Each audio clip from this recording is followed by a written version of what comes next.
Último bloque de Sentido Común. Murió descuartizada, la asesinaron a Agostina. Otro femicidio más. Otro femicidio más, simple, no le busquen otra interpretación, no vayamos a cómo pobre piba y cómo era la madre, cómo lo trataba el padre. No, flaco, a ver. Mi mujer, a Natalia, que le mando un beso grande, que escribió una carta brutal hace casi una década sobre este tema, y yo la obligo a salir al aire y ella no quiere, siempre me dice: Ale, ustedes no entienden lo que nosotros vivimos. Y tienen razón, en muchos casos tienen razón. Podemos interpretarlo, podemos tomar conocimiento, pero sentir, como sienten las mujeres, lo que le pasa diariamente, no podemos. Y tampoco existen muertes de hombres causadas por violencias de género. Son contados con los dedos de una mano. Sí, siempre hay mujeres asesinadas. Y lo de Agostina nos marca claramente que puede haber mañana otra Agostina, como Micaela y como tantas otras. Y por eso ayer y esta semana, primero con el relato del padre de Agostina, como diciéndonos a los medios: che, ustedes nunca empezaron a darnos la condolencia, no nos dejaron 2 días para tener paz. ¿Desde cuándo yo como periodista tengo la posibilidad de saber vida y obra de una persona que jamás vi en mi vida y de una familia que jamás conocí en mi vida?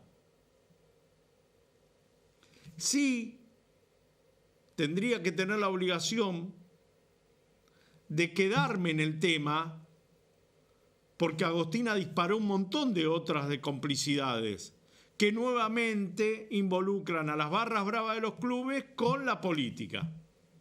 Y después la política reaccionando. Dale. Como antes hablábamos con el juego, como antes hablábamos con la justicia y como siempre hablamos. La marcha de ayer fue multitudinaria, no por Agostina, porque es una época donde las mujeres nuevamente tienen que visibilizar su drama, producto de que estamos en manos de unos locos que empiezan a discutir el término femicidio.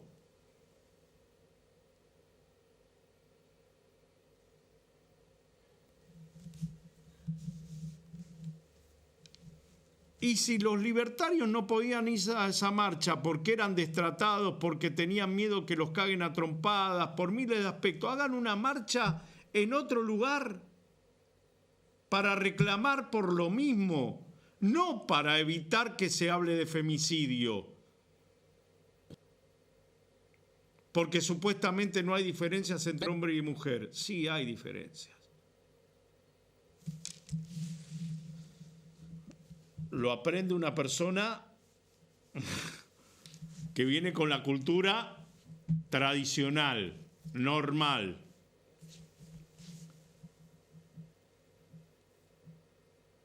Nos vamos a Morón. ¿Qué está pasando en Morón? Se lo explico a los muchachos de Morón. El peronismo no gobierna desde el momento en que destituyeron a Juan Carlos Rousselot en la década del 90. Escándalo por la instalación de cloacas para Morón. Morón en aquel momento era Morón, Hurlingham y Ituzaingó, todos juntos en un mismo municipio.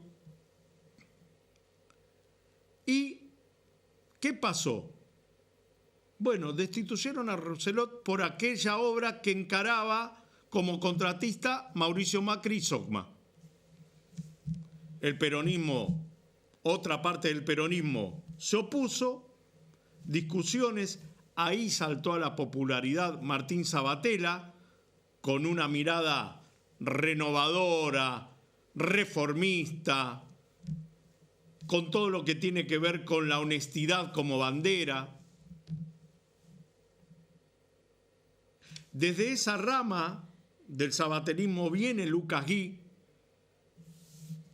Pero ¿qué pasó? Hace 2 años Lucas Gui y Martín Sabatella se pelearon, rompieron lanzas, no se hablan. La mitad de los concejales oficialistas de Morón responden a Martín Sabatella. En este no diálogo,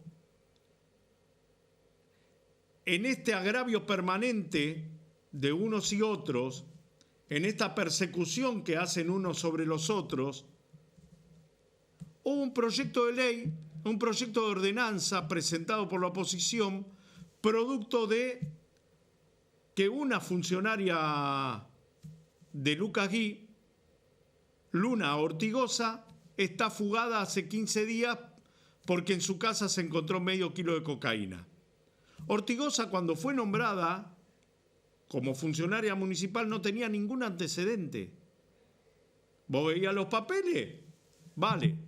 Por más que recursos humanos de todos los municipios no exista, pero en la formalidad completaba lo que se requiere para ser funcionario público. Después pasaron cosas. Se involucró en el mundo de la delincuencia, de las drogas, nadie lo percibió hasta que propias investigaciones impulsadas por el municipio detectaron que ella era culpable y su novio. Entonces, hay 9 concejales de la oposición, más 5 que propusieron, 9 no, un poquito más, 12 concejales de la oposición, más 5 que prestaron su voto. En estos momentos, mientras grabamos el programa, se interpela al intendente municipal. Si esa interpelación no resuelve las dudas que plantean los concejales, puede derivarse una comisión investigadora y después una destitución. Creo que estamos muy lejos de ese escenario. Pero lo que estamos viendo en Morón es lo mismo que vimos con Rousselot en los 90. La pelea entre 2 fracciones del peronismo. Pero les aviso, más allá de que Lucas Gui participe del Movimiento Derecho al Futuro y Martín Sabatella se haya acoplado al kirchnerismo duro, ninguno de los dos son peronistas. Por eso digo que desde Rousselot en adelante, Morón no tiene ningún intendente peronista. Estuvimos hablando con la concejala Analía Zapulla. Analía es una de las referentes más importantes de Patricia Bullrich. ¿Podemos llegar a seguir diciendo que la libertad avanza en Morón? Te la debo. Hoy es el bloque de la libertad avanza. Y a Analía le preguntamos cómo está observando toda esta situación. Y ella nos respondió lo siguiente. ¿Me puede explicar, apto para marcianos, qué está pasando en Morón y por qué, después de muchísimo tiempo, porque uno estaba acostumbrado que las interpelaciones a los intendentes eran cuestiones de todos los días, en la mayoría de los casos, hace 10 años atrás, 20, después nunca más pasó? ¿Qué produjo esto? ¿La crisis del peronismo o, además de la crisis del peronismo, hay otra cosa? En ese orden, creo yo, ¿no? Hay una crisis fuerte por parte del peronismo que permitió, digo, habilitar que 5 manos que eran del oficialismo municipal acompañaran a la oposición con el voto para llegar a la interpelación. Y por el otro lado, estas, digamos, secuencia de, vamos a llamarla irregularidades por parte del intendente que termina en una irregularidad grave, como es tener una funcionaria, no una empleada, ¿no? Como dijo en varias apariciones públicas el intendente, no una persona que venga de una gestión anterior, sino que fue incorporada en el municipio en su propia gestión. que además era una funcionaria de un área delicada y que aparece, digamos, en los medios como parte o vinculada a una organización de narcotraficantes, ¿no? Entonces, con explicaciones bastante, a ver, al menos por parte del intendente faltando a la verdad en este tipo de cuestiones que te comentaba, un comunicado de prensa de la Secretaría de Seguridad en la que dice que ellos impulsaron las investigaciones, pero después por otro lado dicen que ellos no tenían idea de que la funcionaria era parte de esto. O sea, hay como demasiadas eh, incongruencias, digamos, en el discurso o en las explicaciones que se están brindando con un hecho grave que además no es el primero, ¿no? Porque vos te acordarás, hace relativamente poco se descubrió, pero a partir de un hecho que sucede en diciembre del año pasado, con la muerte de un soldado en la Quinta de Olivos, con un soldado que toma la decisión de suicidarse, y que parte de la banda que extorsionaba a una serie de personas, esto lo sabemos porque él tomó esa triste decisión, era parte de la Secretaría de Seguridad. ¿No? Entonces, hay como una serie de situaciones graves en las que evidencian una falta de control absoluto por parte Recursos del humanos, por intendente sobre ejemplo, su no propio... funcionaría. ¿Cómo? Recursos humanos no funcionaría. Y hay como, digo, nosotros tenemos en el municipio de Morón declarados en la última rendición de cuentas, digo declarados porque hay siempre un lado B de esto, 7.500 empleados, más casi 2.000 empleados en lo que se llaman locaciones de servicio, locaciones de obra. O sea, estamos en 9.000 empleados, con funcionarios, ¿no? Con muchas secretarías, cientos, ¿no? Estamos creo que en 160 direcciones, este, casi 50 subsecretarías. Hay te comentaba, durante el año pasado el intendente municipal en 23 ocasiones cambió la estructura de gestión de su organigrama municipal. Yo creo que ni ellos ya saben dónde está cada raviol, ¿no? Como se lo llama usualmente. Es una situación de falta de brújula, digamos, de in- de intención clara hacia dónde se quiere llevar la gestión municipal y el distrito de Morón. Creo que esto es consecuencia de eso.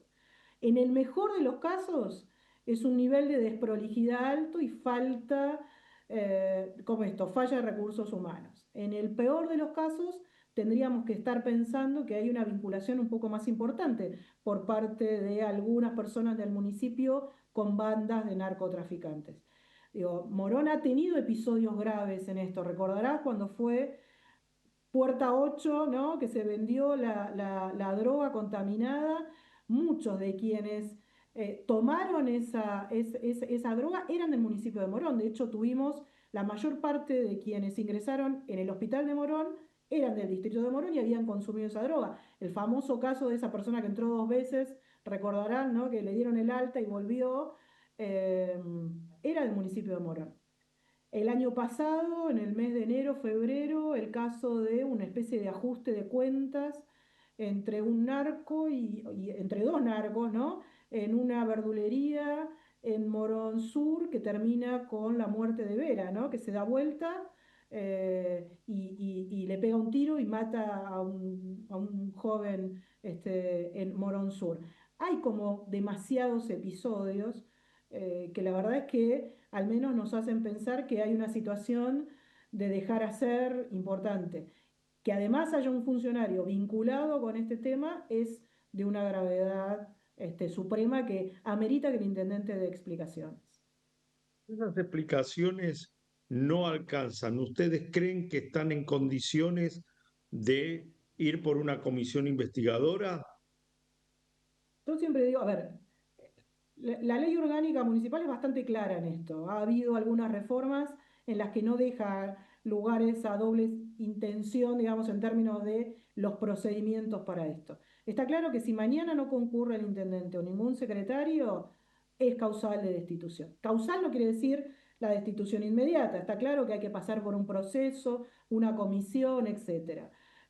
Yo no soy, digamos, una agitadora en este tema. Yo creo que tenemos que tener responsabilidad institucional, que debemos estar muy atentos a precisamente no terminar encerrados en estas internas que tiene el oficialismo, pero para que eso ocurra, el intendente municipal tiene que dar las explicaciones del caso. Te agradezco este tiempo y este momento y nos reencontramos la semana que viene con algún otro tipo de certezas. Muchísimas gracias. Analía Zapulla, explicando realmente qué está pasando en la actualidad de Morón. Lucas Gui y Martín Sabatella mantenían una alianza política donde el que conducía era Sabatella y el que hacía de intendente era Lucas Gui. Esta relación se rompió cuando Lucas Gui asumió como intendente, vamos a ponerle. Y miraba a su alrededor y era todo sabatelismo. Bueno, reconstruir eso es muy difícil. Tampoco lo ayuda a tener tan poco equipo alrededor al intendente, con lo cual todos los días tiene que ir a socorrer una nueva urgencia. Dicho esto, fue el método elegido para llegar y gobernar Morón, que fracasó, que entró en crisis, que el propio Gui debe reinventarse. Pero ¿qué pasa? Podría haberse reinventado el año pasado con su reelección, ¿sí? Lo intentó hacer, pero ahora no es factible que haya reelección de intendentes, con lo cual todo se empieza a disparar y el poder empieza a discutir todo. Nos vamos, nos reencontramos la semana que viene con más sentido común. Ustedes han sido muy amables, muchas gracias.